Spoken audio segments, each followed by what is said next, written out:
नमस्कार दोस्तों, स्वागत है आप सभी का अपना YouTube channel Shailesh sir Siwan में। मेरे प्यारे दोस्तों, मुझे पूरा उम्मीद और विश्वास है कि आप लोग की होली बहुत अच्छी मन रही होगी। मेरे प्यारे दोस्तों, आज हम लोग जानने वाले हैं कि KVS PRT 2023 में कटअप के बारे में।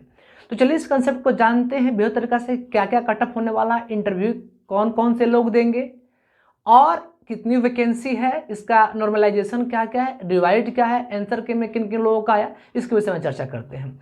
और मेरे प्यारे दोस्तों, अगर वीडियो आप लोगों को पसंद आए चैनल को लाइक सब्सक्राइब जरूर करिएगा। तो चलिए इस कंसेप्ट को देखते हैं और समझते हैं। देखिए, सबसे पहली बात यहाँ पर है कि KVS जो है कटअप के बारे में, कटअप कितना तक जाएगा। तो देखो, जेन्युइन सी बात है भाई कि इसका अंदाजा नहीं लगाया जा सकता है कटअप कितना तक जा सकता है।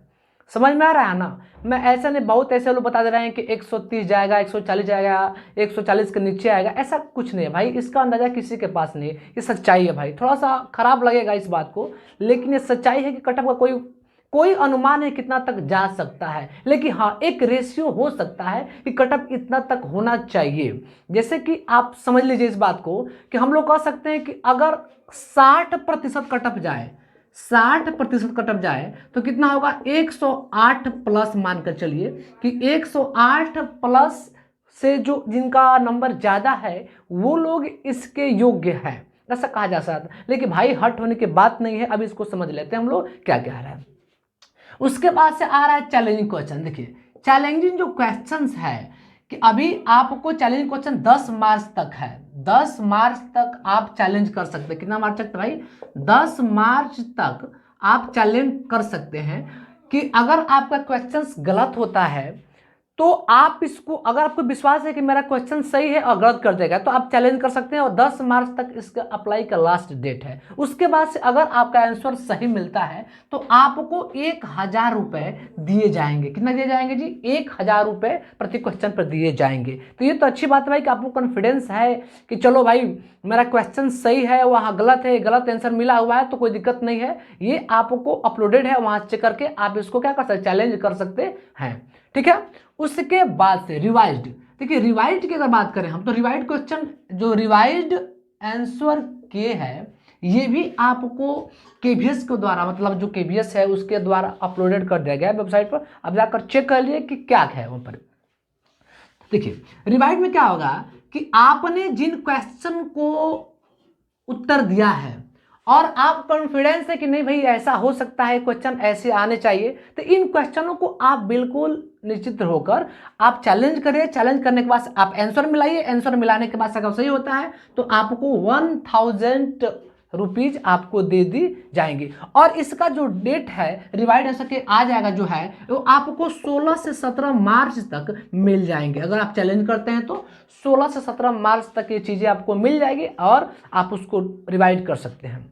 दूसरी बात यहाँ पे मिलती है कि नंबर ऑफ वैकेंसी। देखिए, नंबर ऑफ वैकेंसी की अगर बात करें भाई तो देखिए 6414 रिक्तियां हैं। तो 6414 रिक्तियां हैं, तो इनमें से लगभग मान के चलिए जितना, अगर इतना वैकेंसी में अगर इतना वैकेंसी रहता है, चाहे इससे कम हो जाता है चाहे इतना के बराबर रहता है, अगर इससे कम होगा तो थोड़ा सा चैलेंज जो होगा ना, चैलेंज जो होगा थोड़ा सा टॉप हो जाएगा। क्या हो जाएगा? टॉप हो जाएगा, क्योंकि सीट्स कम रहेंगी और कैंडिडेट की संख्या ज़्यादा रहेगा। तो ऑटोमेटिक सी बात है कि भाई उसकी क्या है, जो कटअप है थोड़ा सा हाई जाएगा। लेकिन अगर इतना जितना रिक्तियां हैं, 6414 रिक्तियां हैं, अगर इतने पर वैकेंसी कराती है तो थोड़ा सा नॉर्मलाइजेशन हो सकता है कि भाई चलो यहाँ से यहाँ तक मिल सकता है। ठीक है।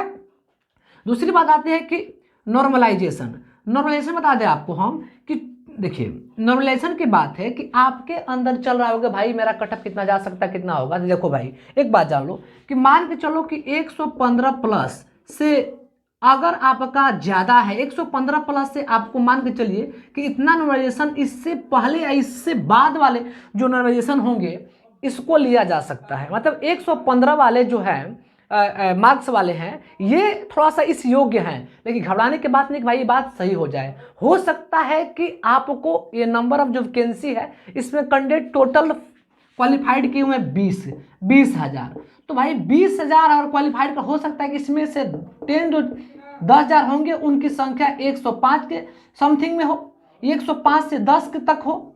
तो तो इसके बाद वाला जो अंक होगा आप उसके एलिजिबल हो जाएंगे, तो घबराने की बात नहीं है। ये कहिए कि हमारा अगर 110 प्लस है, 115 प्लस कटअप है, तो भाई आप बिल्कुल निश्चिंत रहिए, आपका सिलेक्शन जरूर होगा। ठीक है, अगला बात है इंटरव्यू। देखो अब हताश हमको नहीं होना है कि इंटरव्यू दे या नहीं दे। देखो भाई इंटरव्यू तो देना पड़ेगा। मान लीजिए कि ठीक है इस बार हमारा सिलेक्शन नहीं होता है, थोड़ी सी मेरी बातें आपको खराब लग रही होगी, इस बार हमारा सिलेक्शन नहीं होगा, लेकिन इंटरव्यू हम देंगे तो हमारा एक्सपीरियंस बढ़ा रहेगा। हो सकता है इस बार ना हो, अगले आने वाले वैकेंसी में हमारा इंटरव्यू हो जाए, तो भाई एक्सपीरियंस बढ़ा रहेगा। तो मैं ये जरूर कहूँगा आप लोग से कि इंटरव्यू आप लोग जरूर प्रिपरेशन करें, उसकी तैयारी करें, क्योंकि इंटरव्यू तैयारी रहेगा तो यहाँ नहीं होगा भाई, प्राइवेट विद्यालय में भी आपका हो सकता है। तो ये थोड़ा सा जेन्युइन सी बातें होती है, इसको थोड़ा सा ध्यान देंगे आप लोग। उसके ये हो गया। अब आते हैं कि एक आंकड़ा के अनुसार अगर बात कर ले कि देखिए अगर हम इसका टोटली अगर आंकड़ा करते हैं तो मान के चलिए कि 64% से लेकर 74% तक ये अनुमान लगाया जा सकता है कि आपका कटअप रहेगा।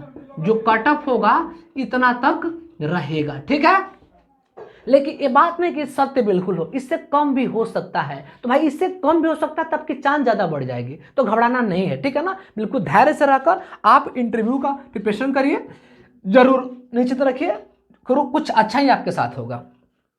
अब चलिए कैटेगरी वाइज हम जान लेते हैं कि सच में कैटेगरी वाइज में general, OBC, SC, ST, EWS का क्या कटअप जा सकता है, एक अनुमानित स्कोर है। तो मैं पहले को बता चुका हूं कि 6414 रिक्तियां हैं, और 6414 रिक्तियां में जो जनरल कोटा से है वो है 2599। ठीक है, तो 2599 तो मान के चलिए इसका आप दोगुना कर दीजिए तो लगभग 5000 प्लस हुआ। तो 5000 प्लस में मान के चलिए इसका जो कटअप का रेशियो है वह 125 प्लस जाएगा। ऐसा अनुमान लगाया जा रहा है कि 125 तक मान के चलिए। ठीक है, उसके बाद से बात करते हैं हम लोग ओबीसी की। तो ओबीसी की है 1721 रिक्तियां। तो 1721 रिक्तियां में अभी इसका 3 गुना कर दीजिए तो मान के चलिए क्या होगा जी, ये भी 5000 का समथिंग में हो जाएगा। तो ये अगर इसका देखा जाए तो जनरल और ओबीसी बिल्कुल सिमिलर जा रहा है, तो इसका भी अनुमान लगाया जा रहा है कि 125 प्लस तक हो सकता है या 125 तक ही हो सकता है। ठीक है ना, उसके बाद से अगर हम एससी की बात करें, अगर एससी की बात करते हैं तो यहाँ है 962 रिक्तियां। 962 रिक्तियां का अगर हम 3 गुना कर लेते हैं तो लगभग मान के 3000 समथिंग में आएगा। तो 3000 समथिंग में आएगा। देखिए अगर 962 रिक्तियां हैं और कैंडिडेट 900 से कम हो जाते हैं या 900 से ज़्यादा हो जाते हैं, तब कटअप का जो रेशियो होगा 112 प्लस तक जाएगा। ठीक है ना, शुक्र करिए कि ये जो रिक्तियां है ना इससे कम कैंडिडेट हो तो बहुत कम ही में आपका क्या होगा, सिलेक्शन हो जाएगा। उसके बाद से आते हैं एसटी में। तो एसटी में है 481। ये इसका अनुमान लगाया जा रहा है कि 105 प्लस तक जाएगा इसका कटअप। उसके बाद से अब मिलता है ईडब्ल्यूएस। तो ईडब्ल्यूएस में क्या है, 611 रिक्तियां है। तो इसका देखिए ईडब्ल्यू जो यस है इसमें मान के चले लगभग इसका 3 गुना 4 गुना होगा। तो 4 गुना अगर होता है तो भैया 2500 प्लस कैंडिडेट होंगे। तो 2500 प्लस जब कैंडिडेट होंगे तो इसका अनुमान लगाया जा रहा है कि 128 प्लस कटअप जाने की संभावना है। लेकिन मैं लास्ट में आप लोगों से यही कहूँगा, घबराना नहीं है। जिन विद्यार्थियों का कटअप अगर 110 प्लस है वो बिल्कुल हताश ना हो, बिल्कुल हताश ना हो। भरोसा रखे कि जो वैकेंसी अगर इतना सीटों पर होती है तो आपका चांस बन जाएगा। और दूसरी बात कि आप इंटरव्यू का प्रिपरेशन बिल्कुल करें, अच्छे तरीक़ा से करें, क्योंकि आप पता नहीं अब हो सकता है, मैं बार बार कह रहा हूं कि हो सकता है कि वैकेंसी की जो संख्या, सीटों संख्या अधिक अगर हो जाती है, जब अधिक हो जाएगी तो कैंडिडेट कम होंगे तो आपको कम कटअप पर क्या किया जाएगा, उठा लिया जाएगा। या अगर वैकेंसी की सीटों की संख्या कम होगी और कैंडिडेट ज़्यादा होंगे तो कटअप ज़्यादा बढ़ा दिया जाएगा। इसलिए घबराना नहीं है, बिल्कुल आराम से रिलैक्स होकर आप इंटरव्यू का प्रिपरेशन करिए। जो चैलेंजिंग क्वेश्चन है, चैलेंजिंग क्वेश्चन दे सकते हैं। ये 10 मार्च तक चैलेंज है, 16 से 17 मार्च तक इसका रिवाइड आंसर के आ जाएगा। ठीक है, और आने के बाद से आपको अंदाजा लग जाएगा कि हाँ क्या हमारा स्कोर रहा है। ठीक है, और लास्ट में कहूँगा आप लोग कि आप लोग का होली बिल्कुल अच्छा मना होगा, बहुत बढ़िया से बीत रहा होगा। तो चलिए फिर मिलते हैं एक अगले क्लास में एक नई इंफॉर्मेशन के साथ। तब तक के लिए जय हिंद, जय भारत।